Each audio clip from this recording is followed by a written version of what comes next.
अस्सलामुअलैकुम दोस्तों, नमस्कार। मेरा नाम है अजीत और आपका स्वागत है आपका फैमिली टेक एजे यूट्यूब चैनल में। तो दोस्तों, आज हम बात करने वाले हैं, हाँ दोस्तों, आज हम देखने वाले हैं आईफोन 3 से लेकर आईफोन 11 प्रो में जो भी फ़ोन लॉन्च किया है आईफोन ने, कैसे है उसका वेरिएंट, कैसे है। तो ये चीज़ मैं आज आप लोगों को दिखाऊंगा।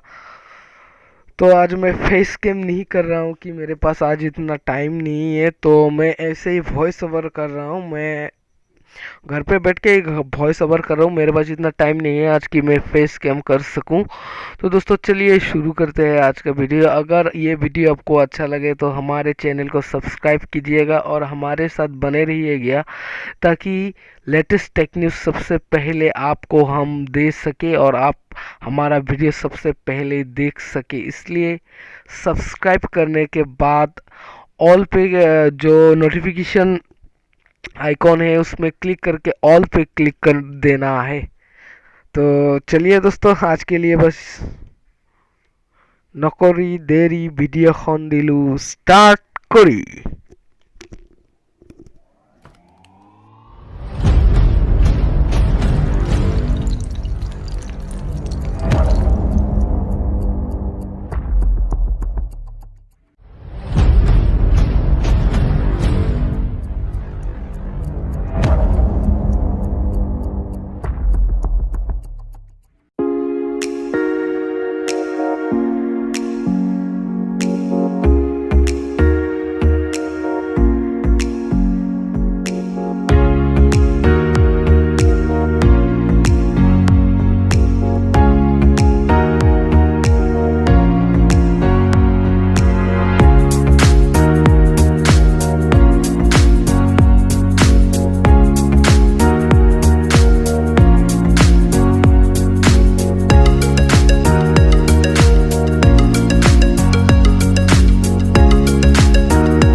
like, comment, and subscribe to J for more updates.